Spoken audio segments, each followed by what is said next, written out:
Hello बच्चों, let's see the question. A body weighs 450 gram force in air and 310 gram force when completely immersed in water. Find first the volume of the body, second the loss in weight of the body, and third the upthrust on the body. Now to answer this question, first we will discuss here the key concept, and here the key concept is Archimedes principle.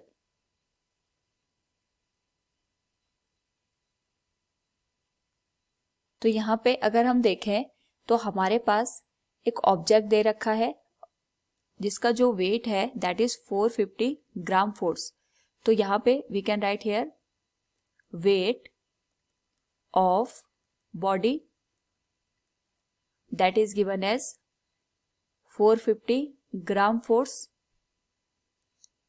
और ये जो हमारे पास है it is given in air.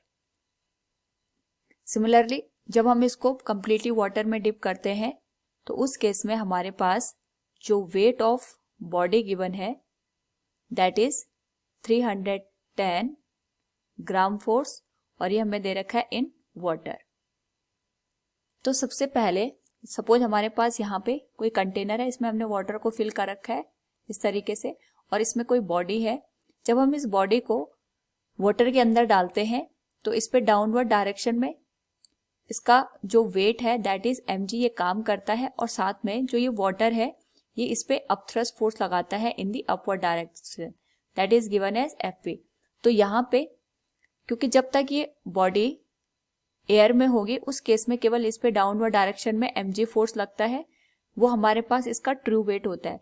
लेकिन जब हम इसको वाटर में या किसी लिक्विड में डिप करते हैं तो अपथ्रस्ट फोर्स की वजह से इसका जो यहाँ पे टोटल वेट होता है वो रिड्यूस हो जाता है। इसीलिए जब हम इसको वाटर के अंदर डालते हैं तो इसकी जो वेट होती है उसमें कमी आ जाती है। तो हमें यहाँ पे 3 क्वेश्चंस के आंसर देने हैं। तो सबसे पहले हम यहाँ पे सेकंड और थर्ड को सॉल्व करेंगे, क्योंकि फर्स्ट को समझने के लिए हमारे पास यहाँ पे सेकंड और थर्ड को हमें कैलकुलेट करना पहले आसान रहेगा। सो अगर हम सेकंड पार्ट की बात करें, हमें यहाँ पे loss in weight of the body find out करनी है।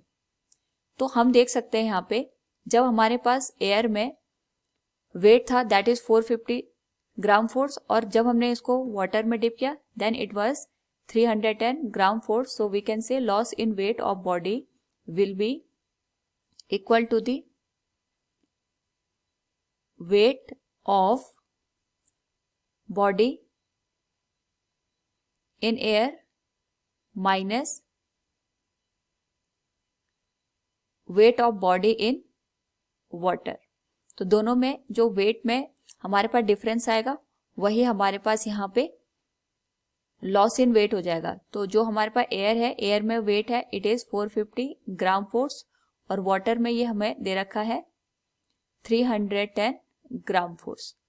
अगर हम यहाँ पे इसको सॉल्व करें we can say here loss in weight it will be equal to the 450 minus 310। तो ये बन जाएगा हमारे पास यहाँ पे 140 ग्राम फोर्स। तो ये हमारे पास सेकंड पार्ट का आंसर आ गया। नाउ अगर हम थर्ड पार्ट देखें the upthrust on the body, तो हमारे पास यहाँ पे जो अपथ्रस्ट की वैल्यू होती है it is always equal to the rho v into जी। रो होता है डेंसिटी ऑफ लिक्विड और वाटर जिसमें हमने ऑब्जेक्ट को डिप किया है, v is the volume of the object and g is the acceleration due to gravity. तो यहाँ पे हमारे पास जो ये सिस्टम गिवन है इसमें जितना भी हमारे पास जो ऑब्जेक्ट है इसके वेट में कमी आती है या लॉस होता है वो हमारे पास अपथ्रस्ट फोर्स के बराबर ही आता है। जैसे कि अभी हमने देखा कि हमारे पास जो एयर में वेट गिवन था वो केवल हमारे पास यहाँ पे mg फोर्स की वजह से था, लेकिन जब हमने इसको वाटर के अंदर यहाँ पे रख दिया तो साथ साथ में इस पे अपवर्ड डायरेक्शन में हमारे पास एक फोर्स लगा जिसकी वजह से इसका जो वेट है इसमें यहाँ पे लॉस हो गया। तो जितना लॉस होता है वो सारा का सारा हमारा अपथ्रस्ट फोर्स की वजह से होता है। यानी अगर अपथ्रस्ट फोर्स ना होता तो इसका एयर में और वाटर में वेट सेम होता, तो जितना यहाँ पे अपथ्रस्ट फोर्स लगेगा उतना ज्यादा यहाँ पे इसके वेट में कमी आ जाएगी। So we can say here यहाँ पे जो रो वी जी है या फिर अपथ्रस्ट फोर्स की वैल्यू है, it will be equal to the loss in weight of body.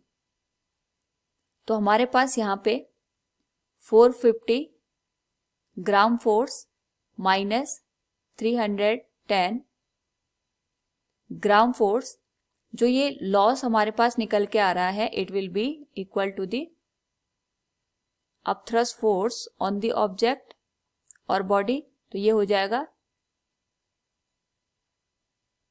140 gram force. तो इतना हमारे पास यहाँ पे अपथ्रस्ट फोर्स काम करेगा on the object.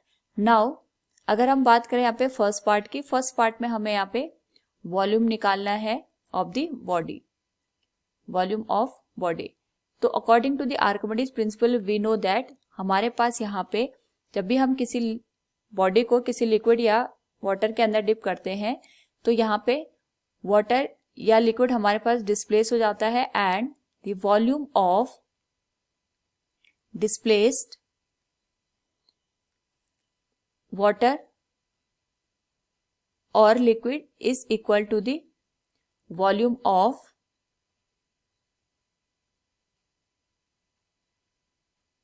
Immersed part in water. तो जितना भी पोर्शन हमारे पास यहाँ पे ऑब्जेक्ट या बॉडी का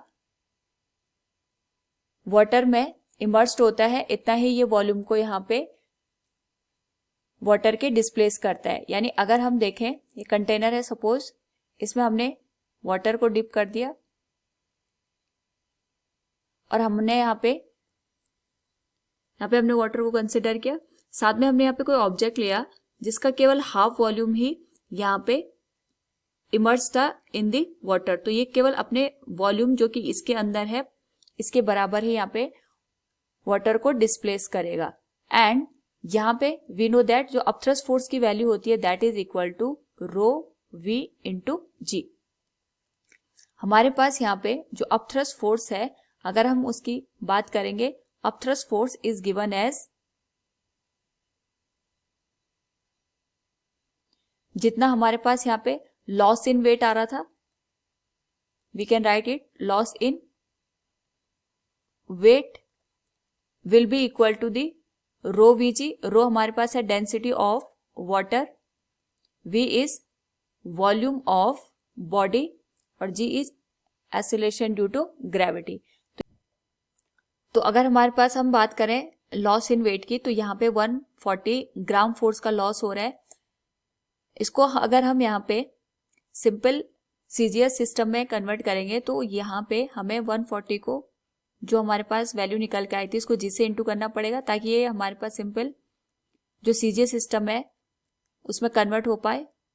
साथ में ये इक्वल होगा यहाँ पे density of water into volume of body multiplied with acceleration due to gravity. यहाँ पे जी से जी कैंसिल हो जाएगा हमारे पास, it will be 140 equals density of water in gram per centimetre cube. हमारे पास होता है 1 ग्राम per centimetre cube. Volume of body हमें फाइंड आउट करना है, so it will B volume of body equals 140 centimetre cube. तो यहाँ पे जो भी हमने ऑब्जेक्ट लिया है उसका जो वॉल्यूम है that is 140 centimetre cube. So from the given question we can say here find the volume of the body, it is 140 centimeter cube. The loss in weight of the body, it is 140 gram force, and the upthrust on the body, it is also 140 gram force. Hope all you understood it. Thank you and best of luck.